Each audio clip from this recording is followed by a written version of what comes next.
Hello learners, this is Yash and welcome back to City Point. So आज के session में what we are going to do, we are going to start a new topic in the verbs only.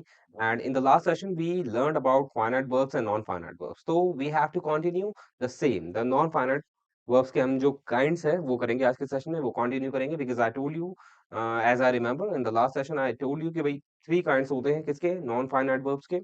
इन्फिनिटिव्स होता है, जेरेंट्स होता है and participles होता है। तो मैंने आपको बोला था आई will be taking a single session for both of them, sorry three of them, है ना। इन्फिनिटिव्स के लिए अलग सेशन, जेरेंट के लिए अलग एंड पार्टिसिपल्स के लिए अलग, बिकॉज़ लेंथी सेशंस बनने चाहिए। मॉडल वर्ब में क्या था, एक-एक सेशन हो गया मॉडल वर्ब्स के लिए, लेकिन that would not be suitable for the kinds of non finite verbs. तो आज के सेशन में we are going to start first kind of non finite verb and that is infinitive. ठीक है? तो इन्फिनिटिव देखो, आपने पता होगा नहीं पता होगा, I am not sure, because ये बहुत रेयरली बच्चे यहाँ तक पहुँच पाते हैं, क्योंकि वो थक जाते हैं। इंग्लिश में इन्फिनिटिव जेरेंट्स जो होता है वहाँ तक आते-आते बच्चे थक जाते हैं। मोस्ट ऑफ द केसेस में वो इनके सारे रूल्स वगैरह जो होते हैं, यूजेस होते हैं, वो पढ़ते रहिए, because they feel it like boredom. ठीक है? बट ऐसा नहीं है, इन्फिनिटिव को आपको पढ़ना है एंड ये बिकॉज़ एग्ज़ाम में आता है, और जब टफ एग्ज़ामिनेशन होता है तो इसके जो हिडन रूल्स हैं वो एग्ज़ामिनर डाल देता है क्वेश्चन पेपर में। सो आपको क्या करना है, फ़ोकस करना है सभी पे, है ना? तो मेरा काम है सब कुछ पढ़ाना। चलिए फिर लेट अस स्टार्ट। तो इन्फिनिटिव्स क्या होता है, बहुत ही सिंपल है। ये नॉन फाइनाइट वर्ब का एक पार्ट है। नॉन फाइनाइट वर्ब क्या होती है, मैंने बताया था, वो वर्ब जिनको कोई फ़र्क नहीं पड़ता कि सब्जेक्ट का नंबर क्या है, पर्सन क्या है, ठीक है? तो इन्फिनिटिव्स उसी में से आता है, आई मीन, ठीक है? अब इन्फिनिटिव्स का देख लेते हैं definition. When a base form of a verb with to और without to exist, that form of a verb is called an infinitive. मतलब सिंपल सी बात है, अगर कोई वर्ब है, ठीक है, वर्ब की फर्स्ट फॉर्म के साथ टू लगे या ना लगे, ये बेस फॉर्म में होना चाहिए, ठीक है? ये बेस फॉर्म होना चाहिए। बेस फॉर्म क्या होता है, वर्ब की फर्स्ट फॉर्म होती है, आपको पता है, ठीक है? तो यानी कि वर्ब की फर्स्ट फॉर्म जो बेस फॉर्म होती है, ठीक है, जिसे पैरेंट फॉर्म भी बोला जाता है, उसके साथ टू आएगा या नहीं आएगा, उसको इन्फिनिटिव बोला जाता है। और ये वो वर्ब्स हैं जिनको फ़र्क नहीं पड़ता है कि सब्जेक्ट का नंबर क्या है या पर्सन क्या है, ठीक है? इतनी डेफिनिशन बहुत है, बिकॉज़ इसकी डेफिनिशन इतना कुछ खास नहीं है पढ़ने के लिए, बस पता है कि टू प्लस वर्ब की फर्स्ट फॉर्म, जो वर्ब की फर्स्ट फॉर्म होती है, बेस फॉर्म होती है, या विदाउट टू, या जिसे हम बेयर इन्फिनिटिव बोलते हैं, वो भी इन्फिनिटिव का पार्ट है, ठीक है? यही है। अब इसके यूजेस मेन है, यूजेस देखेंगे। एग्जांपल्स मतलब इंट्रोडक्शन वाला एग्जांपल देख लो। ही मे स्टार्ट हिज ओन बिजनेस, पहला एग्जांपल, ही मे स्टार्ट हिज ओन बिजनेस, ठीक है? अब यहाँ पे देखो, अब आपका इतना आ गया है, मतलब इतना कांसेप्ट आपको समझ में आने लगे होंगे कि भाई आपको ये ध्यान रखना है कि तोड़ के आप डिवाइड कर सकते हो अलग-अलग पार्ट ऑफ स्पीच को। यानी कि आपको ये पता लगे ये प्रोनाउन हो गया है, ये क्या हो गया, मॉडल वर्ब हो गया है, तो ये क्या हो गया है, सिंपल वर्ब हो गया, जिसे प्रिंसिपल वर्ब भी बोला जाता है ना? तो अब तोड़ के जो है पार्ट ऑफ स्पीच को रिकॉग्नाइज़ करना, आइडेंटिफाई करना सीख लो, किसी पर्टिकुलर स्टेटमेंट में। Second, he has decided to start his own business. अब देखो, दोनों सेंटेंसेस हैं, दोनों सेंटेंसेस में एक ही स्टार्ट है विदाउट टू, और ये क्या है, टू स्टार्ट है विथ टू। दोनों ही क्या है, ये इन्फिनिटिव्स है। इन्फिनिटिव्स क्या होते हैं, मैंने आपको बताया था कि भाई जिनको फ़र्क नहीं पड़ता है कि भाई सब्जेक्ट का नंबर क्या है, पर्सन क्या है। यहाँ पे ही है, यहाँ पे भी ही है। अगर यहाँ पे आई होता, आई हैव होता, तब भी वहाँ पे स्टार्ट ही रहता, यहाँ पे भी स्टार्ट रहता। यानी कि इन्फिनिटिव को फ़र्क नहीं पड़ता है सब्जेक्ट के, they are not dependent on the subject, ठीक है? अब यहाँ पे भी स्टार्ट है, यहाँ पे भी स्टार्ट है, तो जो स्टार्ट है यहाँ पे विद और विदाउट टू, वो इन्फिनिटिव है। अब देखो, इन्फिनिटिव ऐसे समझ नहीं आएगा, ठीक है? 2 एग्ज़ाम्पल हमने देख लिए, डेफिनिशन देख ली है। अब इसके जब यूज़ेस करेंगे तब इन्फिनिटिव आपको समझ में आ जाएगा। इन्फिनिटिव क्या होता है, एक तरह का नाउन का काम करता है। नाउन का काम कैसे करेगा, I will be telling you. Uses की बात करेंगे, forms and uses of infinitives. The noun infinitive, इसको नाउन इन्फिनिटिव क्यों बोला जाता है? जैसा कि अभी मैंने आपको बोला, जस्ट बोला कि जो इन्फिनिटिव होता है वो नाउन की तरह काम करता है। कैसे करता है देखेंगे। इन्हें सिंपल इन्फिनिटिव भी बोला जाता है या फुल इन्फिनिटिव भी बोला जाता है। ठीक है? फुल इन्फिनिटिव क्यों बोला जाता है? बिकॉज़ इसका एक दूसरा पार्ट भी होता है जिसे बेयर इन्फिनिटिव बोला जाता है, वो इससे थोड़ा-सा हट के होता है। ठीक है? इसमें आपको टू लगाना होता है। टू प्लस इन्फिनिटिव बोला जाता है इसको। अब देखो, पहला इसका यूज़ क्या है, as a subject of the verb. आपको पता है कि सेंटेंस के अंदर कैसे स्टार्ट होता है, सब्जेक्ट और वर्ब से, ठीक है? किसी भी सेंटेंस को स्टार्ट होने के लिए सब्जेक्ट के साथ वर्ब तो होना ज़रूरी है। तो यानी कि वर्ब से पहले क्या आता है, सब्जेक्ट आता है, और सब्जेक्ट में क्या-क्या आ सकता है, नाउन आ सकता है या प्रोनाउन आ सकता है। ठीक है? नाउन आ सकता है, प्रोनाउन आ सकता है। अब मैंने आपको बताया जो इन्फिनिटिव होता है वो नाउन नाउन की तरह काम करता है। कैसे? एक एग्जांपल देख लो। To advice to advice is easy. To advice is easy. अब यहाँ पे इज़ क्या हो गया, वर्ब हो गया, वर्ब से पहले क्या आ गया? टू एडवाइस आ गया, जो कि एक नाउन का काम कर रहा है। क्यों? क्योंकि ये क्या हो गया, एक तरह का सब्जेक्ट हो गया। सब्जेक्ट के बाद क्या आती है? वर्ब आती है, पर्टिकुलर पूरा स्टेटमेंट बन गया है। यानी कि यहाँ पे जो सब्जेक्ट है वो टू एडवाइस है, और मैंने आपको बताया सब्जेक्ट के अंदर नाउन आएगा, प्रोनाउन आएगा, और मैंने आपको बताया जो इंफिनिटिव होते हैं वो नाउन का काम करते हैं। तो to advice is think as a noun, है ना? टू एडवाइस इज इजी, है ना? अब यहाँ पे इसका मतलब क्या हो गया? सलाह देना आसान है।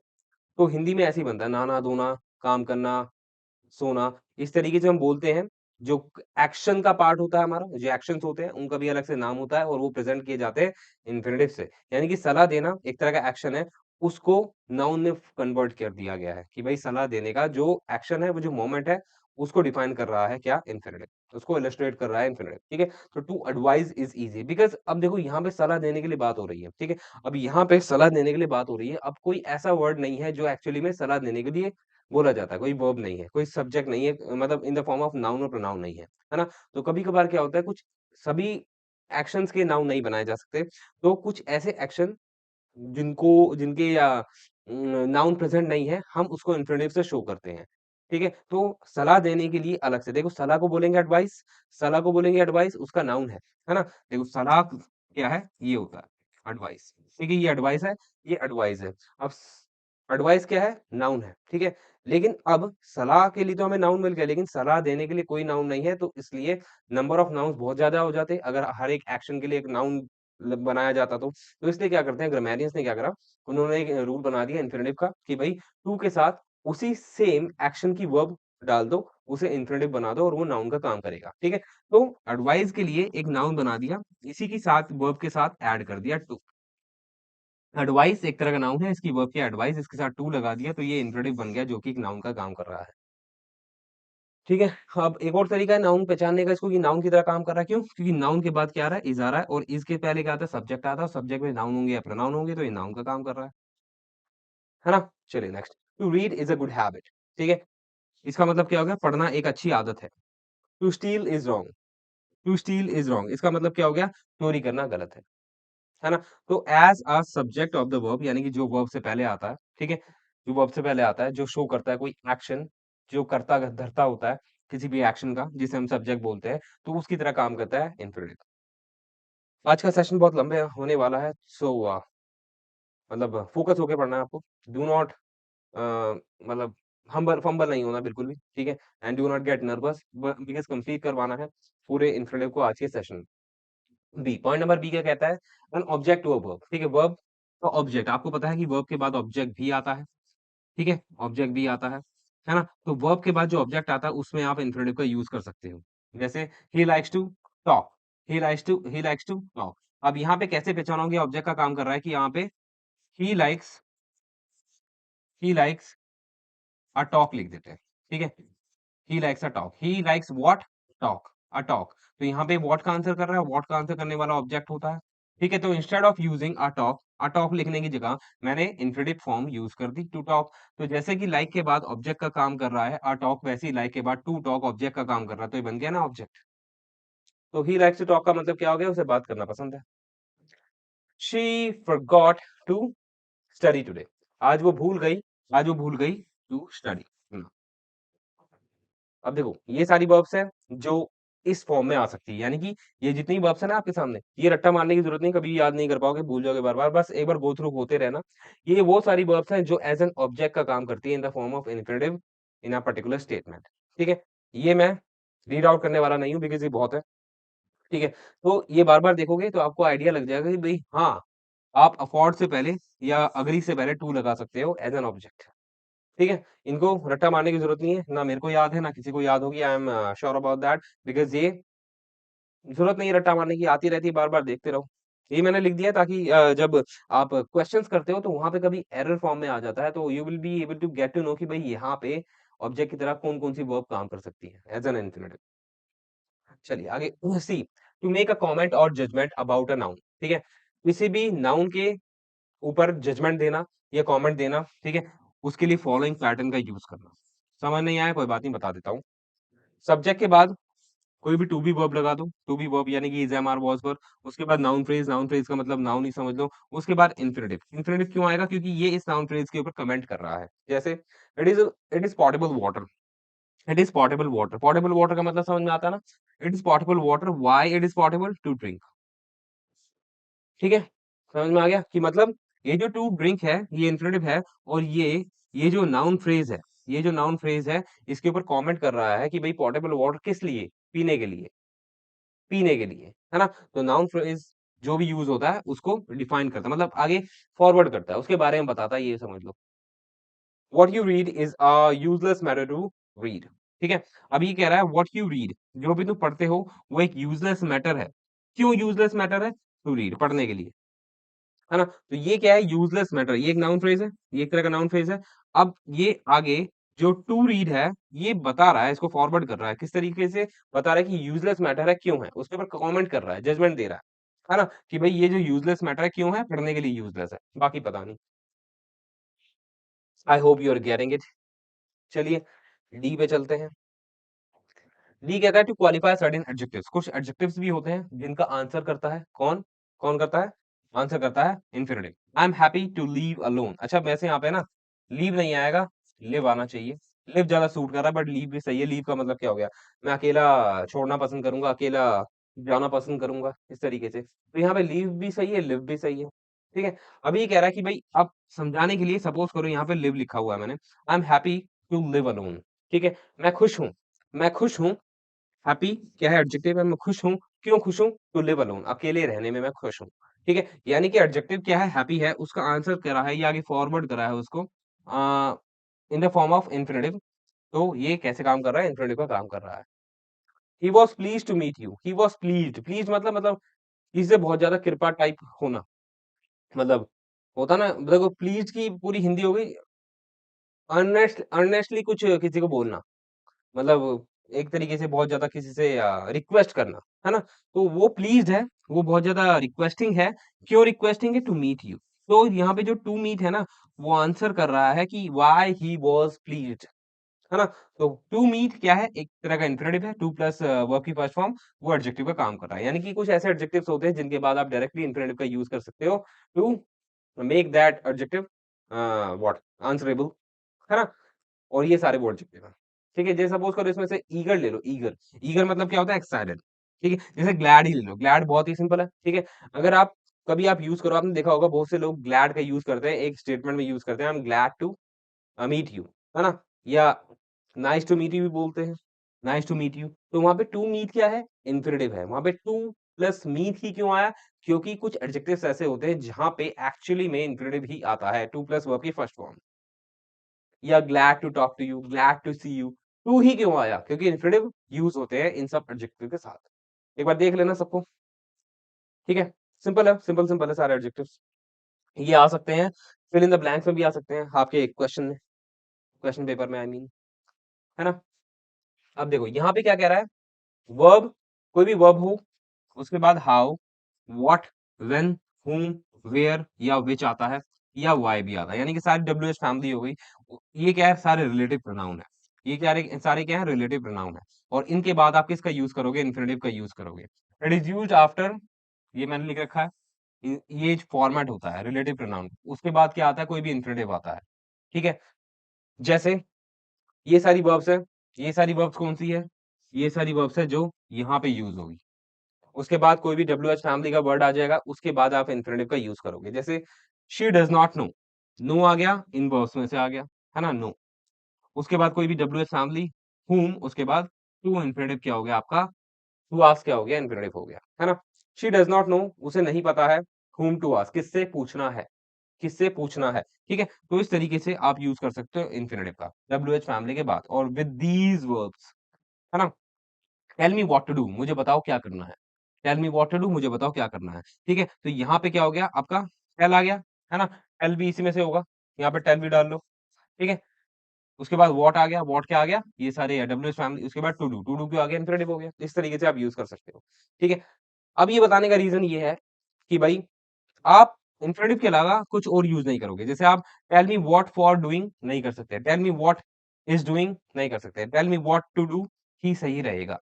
यानी कि इस फॉर्मेट में केवल और केवल इन्फिनेटिव का यूज होगा। ठीक है, और ये अलग से बता रखा है कि हाउ के बाद अगर टू आता है ना, इन्फिनेटिव फॉर्म में, तो नो आ सकता है, हाउ के बाद लर्न आ सकता है, फॉरगेट आ सकता है, टीच आ सकता है। क्यों आता है? टू इंडिकेट मैनर और वे, किसी काम को तरीके को जानने के लिए ये फॉर्मेट यूज होता है। ठीक है, जैसे अगर आपको बोलना हो कि आपको स्पीकिंग करनी आती है, तो अगर आप ऐसे बोलते हो ना, आई नो स्पीकिंग, गलत हो गया। आई नो स्पीकिंग गलत हो गया। You would have to say I know how to speak. ठीक है, क्योंकि यही तरीका है प्रेजेंट करने का, है ना? तो I know how to swim, मुझे पता है कि भाई कैसे स्विम करना है। अगर मैं यहाँ पे लिखता ना आई नो स्विमिंग, क्योंकि आपको पता है स्विमिंग एक तरह का नाउन का काम करता है, तो वो गलत हो जाएगा। क्यों? क्योंकि मैनर को शो करना या किसी तरीके को शो करने के लिए यही फॉर्मेट यूज होता है। शी टॉट अस, नो की जगह टॉट भी यूज कर सकते हो, सो ये वर्ब्स है। ठीक है, 4। He taught us how to solve any mathematical question in 5 seconds. उसने हमें सिखाया कि कैसे किसी भी मैथमेटिकल क्वेश्चन को 5 सेकंड के अंदर सॉल्व करना है। सिंपल है ना? चलिए आगे बढ़ जाते हैं। To qualify certain nouns, to qualify certain nouns का मतलब क्या हो गया?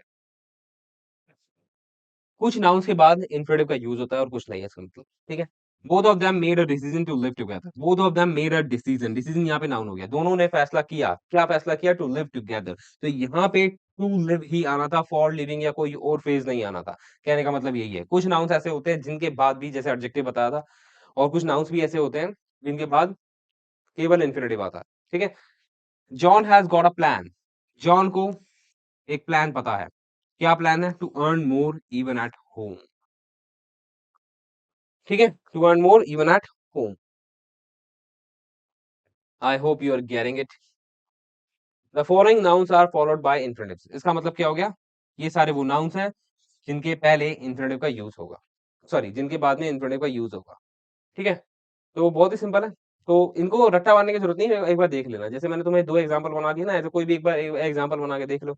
ये मैंने सब इसलिए बता दिए बिकॉज़ इनके बेसिस पे क्वेश्चन आते हैं। I do not want to make the session complicated, that is it. F, to introduce parenthesis. Parenthesis क्या होता है? पैरेंथेसिस ये होता है, ठीक है, मैथ्स में आपने देखा होगा, लेकिन एक्चुअली में इंग्लिश में ऐसे भी यूज कर सकते हैं या कॉमा डाल के भी यूज कर सकते हैं। ठीक है, मतलब कुछ एडिशनल इंफॉर्मेशन देने के लिए अबाउट समथिंग, तो पैरेंथेसिस का यूज करते हैं, उसके अंदर कोई एडिशनल इंफॉर्मेशन दे देते हैं। ठीक है, जैसे अब देख लो यहाँ पे, I am to be honest well versed in this department. ठीक है, अब यहाँ पे ये जो टू बी ऑनेस्ट है ना, ये यहाँ पे एडिशनल इंफॉर्मेशन दे रहा है। ठीक है, तो पैरेंथेसिस की फॉर्म में या इन्फिनेटिव की फॉर्म में जो आता है पैरेंथेसिस, मतलब इन्फिनेटिव को यूज कर सकते हो टू फॉर्म अ पैरेंथेसिस। ठीक है, to give additional information about a particular noun और प्रोनाउन। ठीक है, तो देखो यहाँ पे आ रहा है, टू आ रहा है, तो टू बी ऑनेस्ट का मतलब क्या है? सिंपल सी बात है, यहाँ पे ये टू बी क्या है? इन्फिनेटिव का काम कर रहा है। तो इन्फिनेटिव जो है पैरेंथेसिस का काम करते हैं। The boss, to be straight forward, is very selfish towards his profits. जो बॉस है, ठीक है, टू बी स्ट्रेट फॉरवर्ड का मतलब क्या हो गया? अगर मैं साफ शब्दों में बोलूं तो बहुत ज्यादा मतलबी है प्रॉफिट्स के मामले में। ये कहने का मतलब ये है।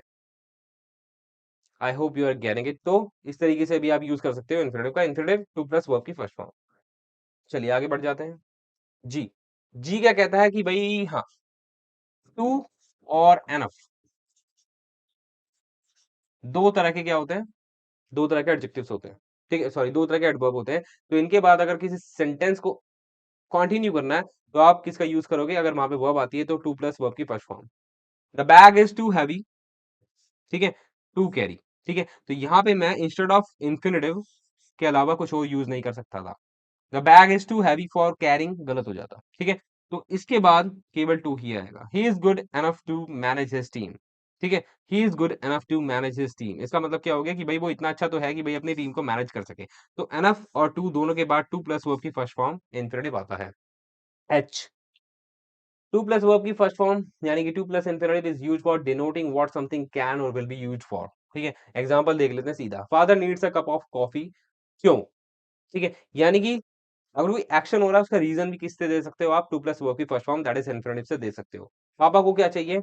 एक कप कॉफी का चाहिए, क्यों? ड्रिंक करने के लिए। और क्या है? While reading newspaper. ठीक है, तो इस तरीके से आप सेंटेंस को एक्सटेंड कर सकते हो using infinitives. Fred bought a vehicle to travel to his office in time.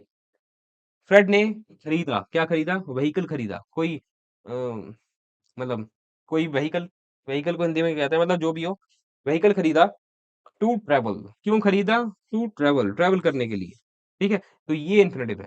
तो इन्फिनेटिव देखो यहाँ पे ये टू भी आ रहा है, तो ये तो है नहीं, तो पहचानो कैसे? टू प्लस वर्ब की फर्स्ट फॉर्म होगी, वो रीजन बताएगा या क्या बताएगा, आगे सेंटेंस को एक्सटेंड करेगा with the reason of the verb, है ना? कि भाई फ्रेड ने व्हीकल खरीदा, क्यों खरीदा? ट्रैवल करने के लिए, to his office in time, time पे पहुंचने के लिए।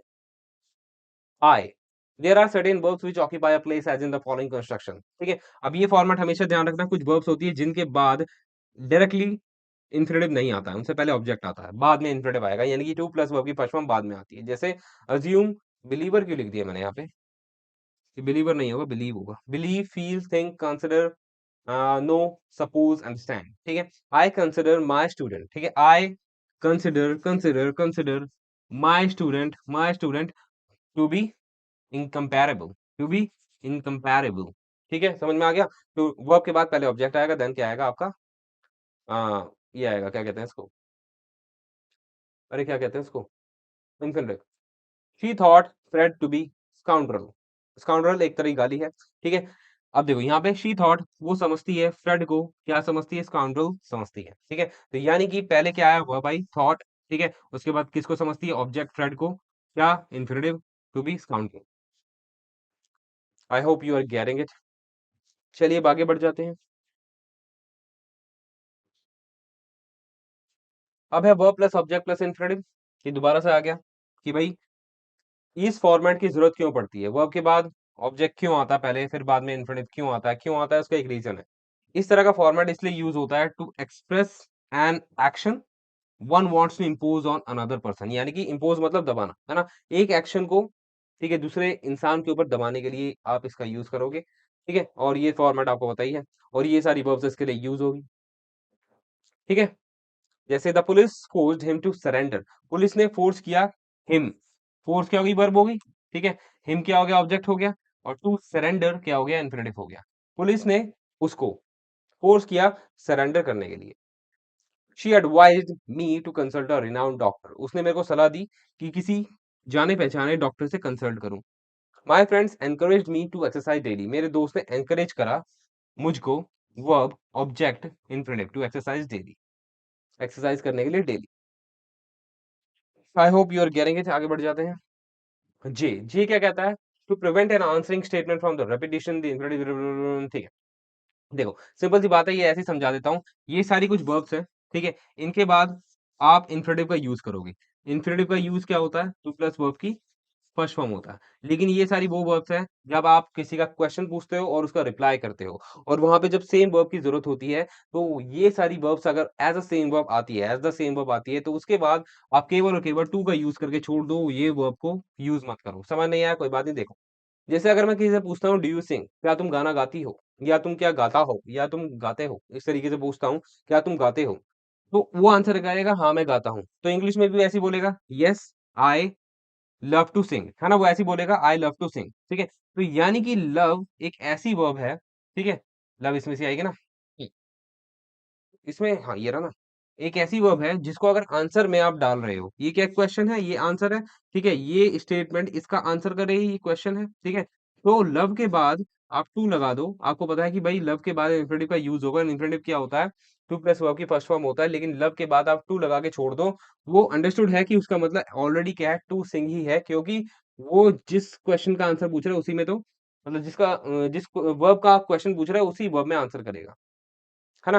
तो instead of saying I love to sing, I said I love to, ठीक है? यानी कि ये कुछ ऐसी वर्ब्स है जिनके बाद आपको पूरा इन्फिनिटिव डालने की जरूरत नहीं है। इन दी आंसर फॉर्मेट केवल और केवल preposition टू लगा के छोड़ दो और फुल स्टॉप डाल दो। वो अंडरस्टूड है, वही वर्ब है वो जो ऊपर क्वेश्चन में है। Have you revised the syllabus, क्या तुमने सिलेबस रिवाइज कर लिया है? No but I am going to, यहाँ तक करके छोड़ दो। नहीं but I am going to, तो वहां पे टू का मतलब अंडरस्टूड है कि भाई I am going to revise the syllabus पूरा है। I hope you are getting it. चलिए आगे बढ़ जाते हैं। के क्या कहता है? The to infinitive is used after the ordinals and, हाँ, ऑर्डिनल्स के बाद भी किसका यूज करोगे? इन्फिनेटिव का यूज करोगे। ऑर्डिनल्स क्या हो गया? फर्स्ट, सेकंड, लास्ट, नेक्स्ट, उनके बाद इन्फिनेटिव का यूज करो। और अबाउट के बाद भी एक सेंटेंस बन जाता है जब आप किसका यूज करते हो? किसका यूज करते हो? टू का यूज करते हो, प्लस वर्ब की फर्स्ट फॉर्म का यूज करते हो। जैसे I was the first to reach the office, the first क्या हो गया? ऑर्डिनल हो गया, उसके बाद केवल और केवल किसका यूज होगा? इन्फिनेटिव का यूज होगा। इन्फिनेटिव के अलावा कोई और फॉर्मेट यूज नहीं करना है, ठीक है? मैं पहला था जो ऑफिस पहुंचा, she is about to leave, ठीक है? तो अबाउट के बाद भी अगर आप इन्फिनेटिव लगा देते हो तो वहां पे सेंस बन जाता है पहुंचने वाली है, नहीं सॉरी, लीव छोड़ने वाली है, वो छोड़ने वाली है या जाने वाली है, ठीक है? तो अबाउट के बाद भी आप इन्फिनेटिव का यूज कर देते हो। You will be the last to leave, तुम जो है लास्ट होगे, ordinal to leave, sorry, last क्या हो गया? द लास्ट क्या हो गया? ऑर्डिनल हो गया, उसके बाद इन्फिनेटिव का यूज कर दिया। तुम जो है लास्ट हो गए, निकलने वाले। चलिए बा एल पे बढ़ जाते हैं। When the to infinitive depends on a noun और एन एडजेक्टिव और इज यूज्ड बिफोर, ठीक है? तो मतलब ये फॉर्मेट देख लो, ये इतना कंफ्यूज होने की जरूरत नहीं है। इस तरीके से आप यूज करते हो इन्फिनेटिव को। जैसे it is for you, it is for you to manage, ठीक है? तुम्हारे लिए है ये, क्यों है? मैनेज करने के लिए। मतलब सिंपल सी बात है, आपको रीजन बताना है तो फॉर का यूज हो जाता है, मतलब सॉरी इन्फिनेटिव का यूज हो जाता है। जैसे एक और देख लो, it is very easy task for us to execute, ठीक है? ये हमारे लिए बहुत इजी टास्क है। क्यों इजी टास्क है? एग्जीक्यूट करने के लिए, मतलब उस पे काम करने के लिए, है ना? तो क्यों का आंसर, वर्ब का आंसर कौन देता है? इन्फिनिटिव दे सकता है इस फॉर्मेट में। It is crucial time for the students to utilize, ये बहुत महत्वपूर्ण टाइम है, किसके लिए? स्टूडेंट्स के लिए। क्यों है? टू यूटिलाइज, यानी कि क्यों का आंसर दे रहा है इन्फिनिटिव। अब ये क्या कहता है, कभी कभार क्या होता है, नाउन और प्रोनाउन प्लस टू इन्फिनिटिव क्या करते हैं? सब्जेक्ट का काम करते हैं। कंफ्यूज मत हो, जैसे सेंटेंस ही देख लो, सीधा समझ में आ जाएगा। For him to carry the briefcase is easy, for him to carry the briefcase is easy, ठीक है? इसमें से भी ये तोड़ दो, ठीक है? यहाँ पे सब्जेक्ट का काम कर रहा है, क्योंकि इस सब्जेक्ट की जो टू कैरी इज इजी, इसको यहाँ देखो, ठीक है? मतलब कहने का मतलब ये है कि भाई इन्फिनिटिव जो है सब्जेक्ट का काम करता है, ठीक है? फॉर हिम, उसके लिए, टू कैरी, कैरी करना, इज इजी, ठीक है? Carry the briefcase is easy. तो इज क्या है? वर्ब है, वर्ब का सब्जेक्ट क्या है? टू कैरी है, as an infinitive. For Arthur, Arthur के लिए to deliver a speech is almost a rocket science. Arthur के लिए क्या है? एक स्पीच को डिलीवर करना बहुत बड़ी बात है, यानी कि रॉकेट साइंस है। मतलब वो सोचता है कि भाई इट इज वेरी कॉम्प्लिकेटेड, है ना? तो के लिए का आंसर करेगा इन्फिनिटिव, टू प्लस वर्ब की फर्स्ट फॉर्म। चलिए आगे बढ़ जाते हैं। To qualify a verb, verb को भी क्वालिफाई कर देता है क्या? इन्फिनिटिव। कैसे? John learn to lead the whole team in the last seminar, John ने सीखा, सीखा, क्या सीखा? टू लीड, लीड करना, है ना? The whole team in the last seminar, last seminar में पूरी टीम को लीड करना उसने सीखा। तो वर्ब को क्वालिफाई कर रहा ना, ये वर्ब है ना? तो कहने का मतलब ये है, कुछ वर्ब्स ऐसी होती है जो केवल प्रेडिकेटिवली यूज होती है। प्रेडिकेटिवली का मतलब क्या हो गया? उसके बाद कुछ नहीं आएगा, ठीक है? वो आखिर ही होगी सबसे सेंटेंस के अंदर, ठीक है? वो कौन सी होती है? Let, seek, blame. जैसे the house is to let, the house is to let. आपने कभी कभार देखा होगा, मतलब कोई मकान होगा या कोई घर होगा या कोई बंगला होगा, ठीक है? कोई दुकान होगी, वहां पे अच्छी अच्छी सोसाइटी में देखोगे वैसे तो वहां पे एक बोर्ड लगा होगा, उस पे लिखा होगा टू लेट। और कभी कभार सेल भी लिखा रहता है, टू सेल, है ना? या फॉर सेल या टू टू सेल ऐसे लिखा रहता है ना। तो वहाँ पे टू लेट अगर आप देखते हो, उसका मतलब सेल ही होता है। टू लेट का मतलब क्या होता है? लेट का मतलब क्या होता है? किसी काम को अलाउ करना किसी को, कि भाई जैसे अगर मैं बोलता हूँ कि लेट मी डू इट, मुझे करने दो, यानी कि अलाउ करने के लिए या करवाने के लिए लेट का यूज होता है। तो वहाँ पे अगर किसी घर के बाहर टू लेट लिखा हुआ है तो उसका मतलब ये है, we are allowing you, we are allowing you to come और एंटर और लिव इन दैट हाउस, यानी कि वो रेंट के लिए है। और टू लेट का मतलब सिंपल सी बात यही होता है, ठीक है? तो the house is to let, या तो ऐसे लिख लो या the house is to be let, दोनों सही है, ठीक है? यानी कि लेट एक्टिव में भी सेम यूज हो सकती है, पैसिव में भी। अभी कंफ्यूज मत होना है, बस फॉर्मेट ध्यान रखो, इस तरीके से आप किसका यूज कर सकते हो? लेट का। लेट, सीक और ब्लेम तीन तरह की होती है। सीक मतलब ढूंढना, ब्लेम मतलब आपको बताइए। Maria is to blame for my coming late to office, Maria की ही गलती है या मारिया ही दोषी है या मारिया को ही ब्लेम करना चाहिए, किस लिए? मेरे ऑफिस लेट आने के लिए, ठीक है? या तो इज टू ब्लेम लिखो या इज टू बी ब्लेम्ड लिखो, दोनों ही सही है। यानी कि इस तरीके से आप वर्ब को यूज कर सकते हो। कौन सी वर्ब को? लेट को, सी को, ब्लेम को, predicatively. I hope you are getting it. आगे बढ़ जाते हैं। अब क्या कह रहा है? हाँ, ये बहुत अच्छा कंसेप्ट है। ट्रांजिटिव वर्ब्स कुछ होती हैं। ट्रांजिटिव वर्ब का मतलब क्या होगा? जिनके बाद में ऑब्जेक्ट की रिक्वायरमेंट है। They can not act, they can not function in a particular statement without any object, ठीक है? Write, live, sit, play. अभी के लिए चार ध्यान रखो। ये अगर सेंटेंस के अंदर आती है और उसके बाद कोई क्या आता है? उससे पहले, उससे पहले पहली बात ध्यान रखो, राइट, लिव, सिट, प्ले। अगर इस पर्टिकुलर सेंटेंस के अंदर है, उससे पहले कोई नाउन आता है और ये उसको क्वालिफाई करती है, ठीक है? तो बाद में कोई एप्रोप्रिएट प्रपोज़िशन आनी ज़रूरी है, ठीक है? उस नाउन को भी क्वालिफाई करने के लिए। नहीं समझ आया कोई बात नहीं, देख लो। अगर मैं लिखता हूँ कि भाई उसे पेन चाहिए लिखने के लिए, ठीक है? मैं अपने हिसाब से लिखता हूँ, he needs a pen to pen sorry write, ठीक है? अब मैंने आपको बताया कि वो जो इन्फिनिटिव होता है वो आंसर करता है वर्ब का इन द फॉर्म ऑफ क्यों चाहिए, है ना? तो ही नीड्स अ पेन, ठीक है? उसको पेन चाहिए, क्यों चाहिए? राइट करने के लिए, लिखने के लिए। ये सेंटेंस बिल्कुल सही है क्योंकि अब तक आप ये देखते आ रहे हो, ठीक है? कि भाई इस तरीके से आप लिख सकते हो इन्फिनिटिव को किसी भी वर्ब का आंसर करने के लिए, है ना? लेकिन ये सेंटेंस गलत हो गया है। क्यों गलत हो गया है? क्योंकि कुछ ऐसी होती हैं जो प्रीपोज़िशन को एक्वायर करती है बाद में, ठीक है? वो राइट, लिव, सिट, प्ले है। He needs a pen to write with, ठीक है? यहाँ पे विद क्यों आया? एक तरह की प्रीपोज़िशन है। विद इसलिए आया क्योंकि आप पेन क्या एक तरह का इंस्ट्रूमेंट है और पेन के साथ जभी भी आप किसी इंस्ट्रूमेंट का यूज़ करते हो तो वहाँ पे प्रीपोज़िशन आती है विद। तो विद का यूज़ करोगे क्योंकि आप पेन के साथ ही लिखोगे, ठीक है? तो ये 4 वर्ब्स ध्यान रखनी है जिसके बाद सूटेबल प्रीपोज़िशन आती है। John pulled a chair to sit on यानी कि सिट के बाद भी प्रीपोज़िशन आती है। जॉन ने चेयर खींची उसके ऊपर बैठने के लिए, तो उसके ऊपर के लिए क्या आएगा? कौन-सी प्रीपोज़िशन है? ऑन। तो सिट के बाद ऑन आएगी। ये सभी वर्ब्स के लिए नहीं होता है। कुछ-कुछ वर्ब्स बिना प्रीपोज़िशन के भी लिखी जाती हैं, लेकिन कुछ वर्ब्स ऐसी हैं जो प्रीपोज़िशन के साथ ही लिखी जाती हैं। He was asking for a toy to play with, ठीक है? अब यहाँ पे प्ले भी बता दिया मैंने आपको, प्ले के साथ भी प्रीपोज़िशन यूज़ होगी। तो आपको क्या करना है, जो नाउन सूट कर रहा है जिस प्रीपोज़िशन के साथ, आपको पता है कि भई टॉय के साथ खेलेगा, तो साथ के लिए क्या आएगी? को नाउन को रिकॉग्नाइज़ करना है, नाउन को आइडेंटिफ़ाई करना है। टॉय एक तरह का नाउन है, तो टॉय के साथ खेला जाएगा, टॉय के लिए क्या प्रीपोज़िशन बेस्ट है? विद बेस्ट है, ठीक है? विद बेस्ट है। उसके बाद है these days no airlines is safe to travel by. अब ये क्या हो गया? These days no airlines is safe to travel by कि भई आजकल कोई भी एयरलाइन्स सेफ नहीं है टू ट्रैवल बाय, ठीक है? तो ट्रैवल के साथ भी आप प्रीपोज़िशन यूज़ करोगे। अब आपको पता है बाय क्यों यूज़ करी बिकॉज़ अगर आप किसी भी ट्रांसपोर्ट के लिए कौन-सी प्रीपोज़िशन यूज़ करते हो? जैसे अगर मैं बोलता हूँ कि भई मैं बस से आता हूँ, आई कम बाय बस, ठीक है? तो ट्रांसपोर्ट क्या है? एक तरह का यहाँ पे एयरलाइन्स क्या हो गया? नाउन हो गया, तो नाउन को सूट करने के लिए इस सेंस में एक ही प्रीपोज़िशन है जो कि है बाय, इसलिए आपको नाउन के अकॉर्डिंग ही प्रीपोज़िशन का यूज़ करना है विद दीज़ वर्ब्स, ठीक है? अब मैं आपको बताया कि भई इन वर्ब्स के साथ यूज़ करोगे। कुछ ऐसी वर्ब्स हैं जिनके साथ यूज़ नहीं करना होता है। जैसे Maria borrowed me some money to spend on, ठीक है? ठीक है? उसने जो है मारिया ने मुझसे पैसे उधार लिए स्पेंड ऑन स्पेंड खर्चा करना और अगर हम खर्चा करेंगे किसी के ऊपर करेंगे, है ना? जैसे I spend my money on my mobile phone, ठीक है? तो वहाँ पे प्रीपोज़िशन बिल्कुल सूट कर रही है ऑन, ठीक है? मनी के ऊपर खर्चा करना। लेकिन यहाँ पे गलती किसकी है? स्पेंड की। स्पेंड क्या एक तरह की वर्ब है, जो इसमें से नहीं आती है। यानी कि कुछ ही वर्ब्स ऐसी होती है जिनके साथ आपको प्रीपोज़िशन का यूज़ करना पड़ता है, that would be appropriate to the particular noun. तो यानी कि अगर यहाँ पे स्पेंड की जगह कोई और वर्ब सूटेबल होती इनमें से, तो प्रीपोज़िशन ऑन आ जाती, लेकिन स्पेंड के साथ ऑन नहीं आएगा क्योंकि स्पेंड के साथ प्रीपोज़िशन की रिक्वायरमेंट नहीं होती है।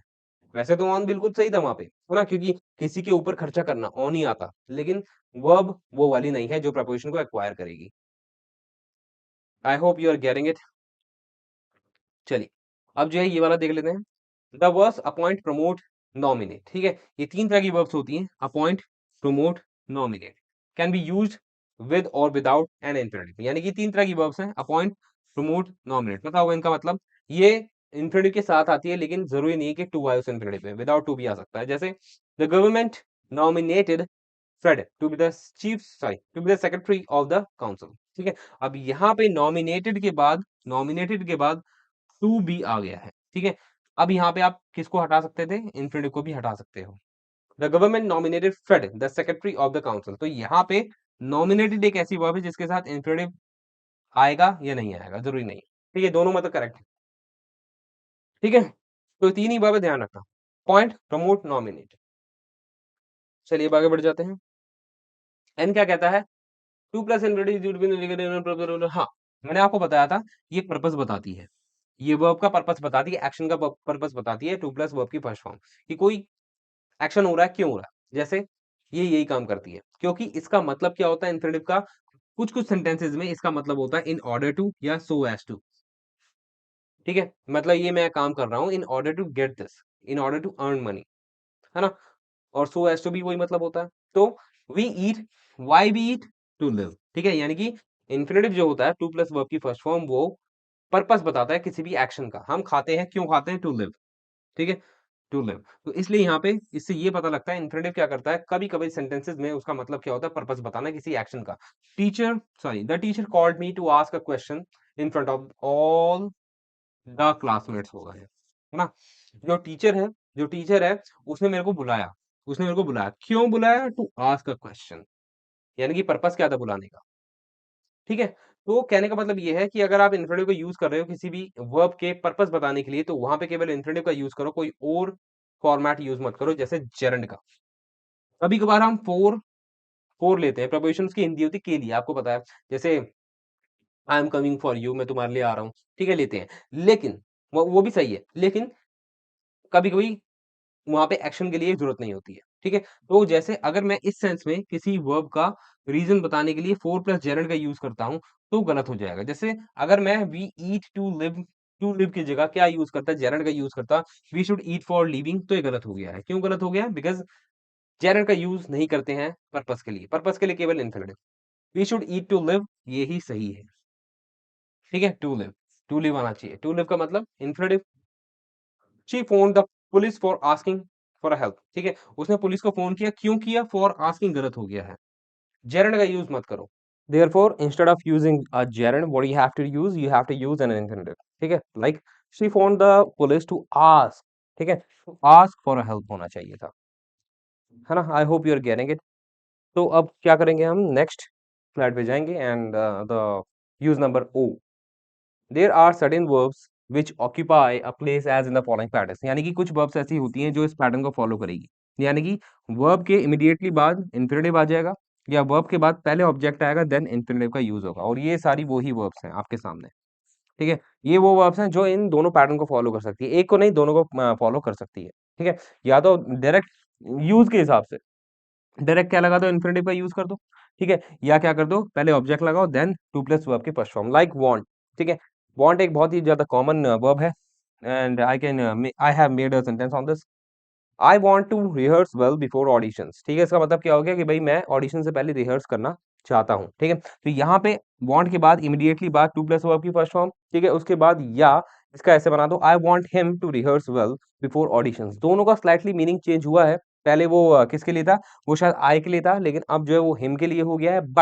बट मेरा कहने का मतलब ये है कि ये सारी वर्ब्स दोनों फॉर्मेट में यूज हो सकती हैं, ठीक है? She asked to watch BBC news, ये भी सही है।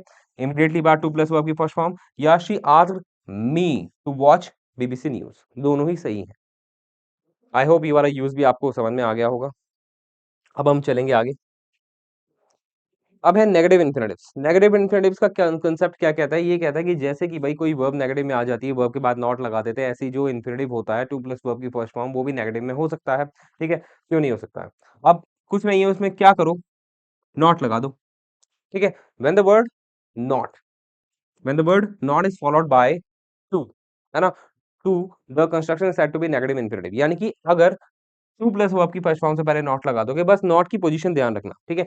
आपका इन्फिनिटिव कैसा होता है? आपका इन्फिनिटिव ऐसा होता है, ठीक है? तो नॉट अगर आना है तो यहाँ नहीं आएगा, ना ही यहाँ आएगा, यहाँ आएगा, ठीक है? कहाँ आएगा? यहाँ आएगा। तो नॉट को सबसे पहले लगाओ, जैसे she wants not to do studies. हाँ, क्या कह रहा हूँ मैं? नॉट टू स्टडी, हाँ सही है। She wants not to study biology at all. इसका मतलब क्या हो गया? वो बायोलॉजी को बिल्कुल भी पढ़ना नहीं चाहती है। अब यहाँ पे टू स्टडी के हो गया, इन्फिनिटिव हो गया, मेरे को नेगेटिव सेंटेंस बनाना था तो मैंने नॉट लगा दिया इमीडिएटली वर्ब के बाद, यानी कि इस वर्ब के बाद और इन्फिनिटिव से पहले। Jaz likes not to have omelette in the morning, ठीक है? तो जैक्स को है पसंद नहीं है ऑमलेट खाना मॉर्निंग में, ठीक है? तो लाइक्स हो गई आपकी मेन वर्ब, उसके बाद इन्फिनिटिव के लिए तुमने क्या करा? नॉट टू प्लस वर्ब की first form not to have लगा दिया। तो नेगेटिव इन्फिनिटिव कैसे बनेगा? नॉट लगा दो इन्फिनिटिव से पहले, बस सिंपल। तो नेगेटिव इन्फिनिटिव भी बन जाते हैं, मेरा कहने का मतलब ये है। अब आगे बढ़ते हैं विद द नेक्स्ट यूज। अब आएगा आपका कॉन्टिन्यूअस इन्फिनिटिव्स। कॉन्टिन्यूअस इन्फिनिटिव्स का मतलब क्या है? जैसे वर्ब कॉन्टिन्यूअस फॉर्म में जाती है आईएनजी के साथ, ऐसे ही कॉन्टिन्यूअस इन्फिनिटिव भी होते हैं, कॉन्टिन्यूअस इन्फिनिटिव्स भी होते हैं। और वो कैसे बनेंगे देख लेते हैं। ये रहा। कॉन्टिन्यूअस इन्फिनिटिव बनने के दो फॉर्मेट होते हैं, या तो टू के साथ बी लगा दो, then present participle. Present participle क्या होता है? वर्ब, वर्ब की फर्स्ट फॉर्म देन आईएनजी, ये होता है आपका प्रेजेंट पार्टिसिपल, ये कॉन्टिन्यूस फॉर्म में होता है। ठीक है, तो अगर आपको कॉन्टिन्यूस इन्फिनिटिव बनाना है तो या तो क्या करो, टू के साथ बी लगा के आईएनजी फॉर्म लगा दो, ये केवल बी लगा के आईएनजी फॉर्म लगा दो। ठीक है, और कॉन्टिन्यूस फॉर्म में ये सारी वर्ब्स काम कर जाएगी। ठीक है, मतलब इनके बाद आपको कॉन्टिन्यूस इन्फिनिटिव लगा यूज करना है, ये आपके सामने जो वर्ब्स है। ठीक है, अब देख लेते हैं, जैसे Fred may be studying now, Fred may be studying now. अब इस बात का ध्यान रखना कि अगर आप किसी मॉडल वर्ब के बाद आईएनजी लगा रहे हो तो बी आना बहुत जरूरी है। ठीक है, जैसे अगर मैं बोलता हूँ कि इट विल रेन, ठीक है, इट विल रेन टुडे, आज बारिश होगी, लेकिन अगर मैं बोलना चाहता हूँ कॉन्टिन्यूस फॉर्म में ही कि आज बारिश हो रही होगी, यानी कि मैं फ्यूचर कॉन्टिन्यूस सेंटेंस बनाना चाहता हूँ और मैं अगर ऐसे बोलता हूँ इट विल रेनिंग, ठीक है, तो ये गलत हो जाएगा। क्यों? क्योंकि मॉडल वर्ब के इमीडिएटली बाद कभी भी आप आईएनजी फॉर्म में यूज नहीं करते हो, आप लगाते हो बीच में टू, सॉरी टू नहीं, be, be. It will be raining would be the best one grammatically. ठीक है, तो बी लगाना है आपको, देखो सब में बी लगा हुआ है, may be, might be, could be, should be, will be, would be, है ना। यू शुड नॉट, सॉरी, ये समझ में आ गया? Fred may be studying now, इसका मतलब क्या हो गया? शायद फ्रेड अभी पढ़ रहा होगा। ठीक है, शायद फ्रेड अभी पढ़ रहा होगा। ठीक है, तो ये फॉर्मेट को फॉलो कर दिया हमने। उसके बाद you should be taking online classes during lockdown. ठीक है, अब यहाँ पे एडवाइस दे रहा है, क्यों एडवाइस दे रहा है? क्योंकि शुड आ गया है, तो शुड के बाद भी बी लगाओ, उसके बाद लगा दो आप क्या? प्रेजेंट पार्टिसिपल, और ये पूरा क्या बन गया है आपका? ये पूरा बन गया आपका कॉन्टिन्यूअस इंटरेटिव, है ना। कुछ नहीं है, जो बाद में फॉर्म आएगी ना वर्ब की, तो उसमें आईएनजी लगाना है, वो हो जाएगा आपका continuous infinitive. You appear to be getting grey hair. अब देखो, जो मॉडल वर्ब होती है उसमें बी लगा के आईएनजी लगा दो, प्रेजेंट पार्टिसिपल लगा दो, लेकिन जो आपका ये कुछ और वर्ब्स होती है, ordinary verbs like appear, seem, believe, think, consider, report, hope, arrange, happen, pretend, etcetera, ठीक है, से भी है। ठीक है, तो अगर ये सारी वर्ब्स आती है तो इनके बाद अगर आपको कॉन्टिन्यूअस इंफिनिटिव का यूज करना है, यानी कि वर्ब को आईएनजी फॉर्म में यूज करना है, तो टू लगाना पड़ेगा, ये वाला फॉर्मेट यूज करना पड़ेगा। जो मॉडल वर्ब है उसमें ये वाला फॉर्मेट यूज करो, बी प्लस आईएनजी, और जो बाकी ऑर्डिनरी वर्ब है उसके में क्या लगाओ? टू के बाद बी प्लस आईएनजी। ठीक है, जैसे you appear to be getting grey hair, इसका मतलब क्या हो गया? तुम्हें देख के ऐसा लग रहा है तुम्हारे ग्रे हेयर आ रहे हैं, है ना। तो अपीयर ये वर्ब हो गई, उसके बाद टू बी गेटिंग। ठीक है, तो ये हो गया आपका continuous infinitive. Next, I hope to be sitting on boss chair. Boss chair नहीं होगा, यहाँ पे गलती होगी, बताओ क्या होगा? हाँ, बॉस चेयर भी ठीक है, कंपाउंड नाउन हो गया है। बॉस चेयर वन डे, ठीक है, इसका मतलब क्या हो गया? मैं आशा करता हूँ कि एक दिन मैं बॉस की चेयर पे बैठ रहा होऊंगा। ठीक है, समझ में आ गया? Father must be getting late, पापा जरूर लेट हो रहे होंगे। ठीक है, रिडक्शन, ठीक है, जरूर लेट हो रहे होंगे। I hope you are getting it, आपको फॉर्मेट समझ में आ गया? ये दो बातें ध्यान रखना अगर आपको कॉन्टिन्यूअस इंफिनिटिव का यूज करना है। प्रेजेंट पार्टिसिपल क्या होता है? वर्ब प्लस वर्ब की फर्स्ट फॉर्म, सॉरी वर्ब की फर्स्ट फॉर्म प्लस आईएनजी को प्रेजेंट पार्टिसिपल बोला जाता है, और कुछ नहीं, कंफ्यूज मत होना अभी। हो चलिए, अब है परफेक्ट इंफिनिटिव। परफेक्ट इंफिनिटिव का मतलब क्या हो गया? परफेक्ट का मतलब जो टेंसेस में आता है, प्रेजेंट परफेक्ट, पास्ट परफेक्ट और फ्यूचर परफेक्ट, मतलब जो हो चुका है, यानी कि when the work is completely done उसे परफेक्ट बोला जाता है ना।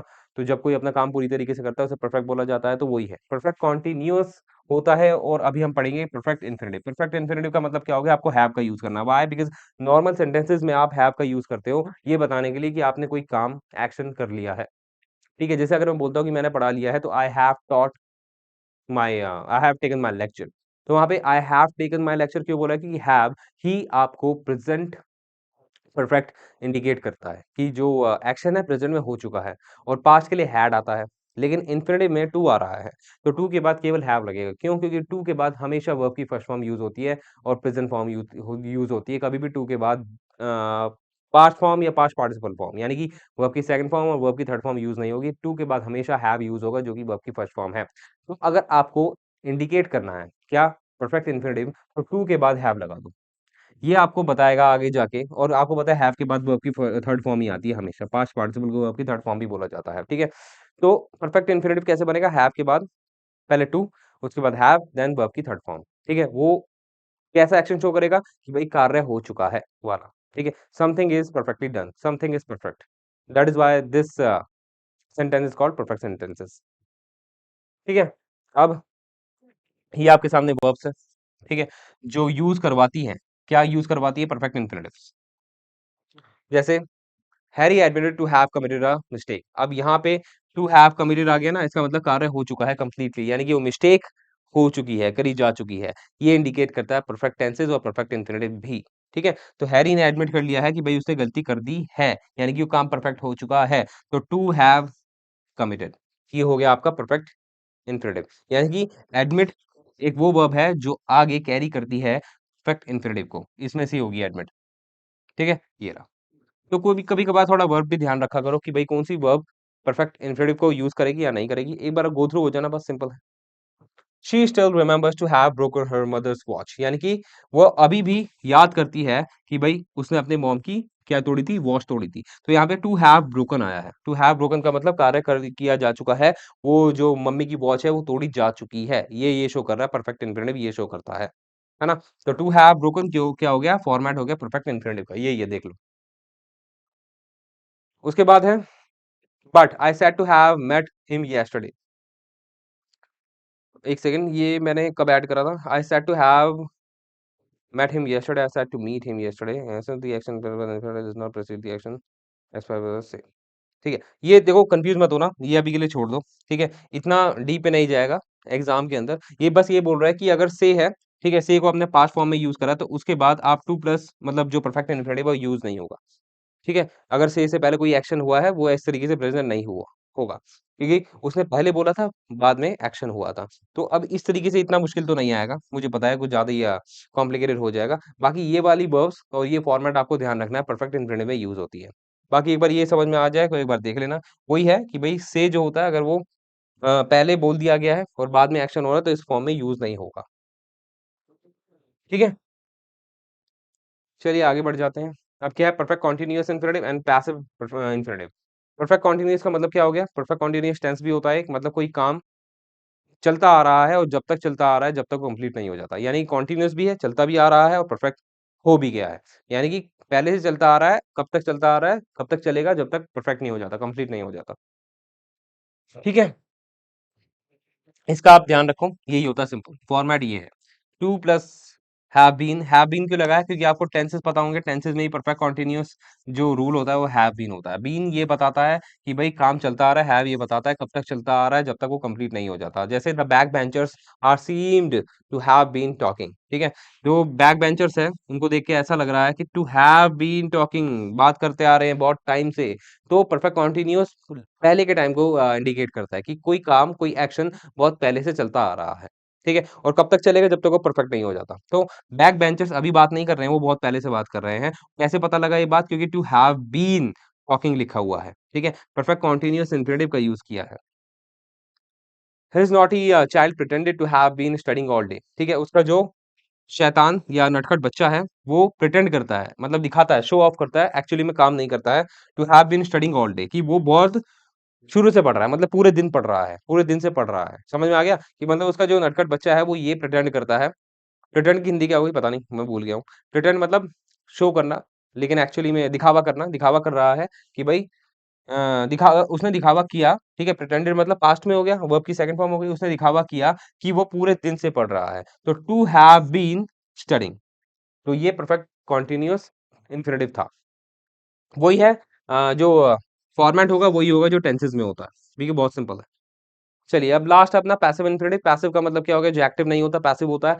पैसिव इन्फिनिटिव में आपको क्या ध्यान रखना है कि भाई टू के साथ बी लग जाता है और कुछ नहीं, और बी के साथ आपको पता है वर्ब की थर्ड फॉर्म लगेगी। पैसिव सेंटेंसेस अगर आपको पता है तो कोई बात नहीं, अगर पता होगा तो इजीली समझ में आ जाएगा, अगर नहीं पता होगा तो शायद थोड़ा कॉम्प्लिकेटेड लग सकता है, बट डू नॉट वरी। इसको पढ़ के एक बार छोड़ देना, या बाद में आप कभी पैसिव वॉइस अपने से पढ़ लेना, या please you can wait for my lectures, है ना, अहेड।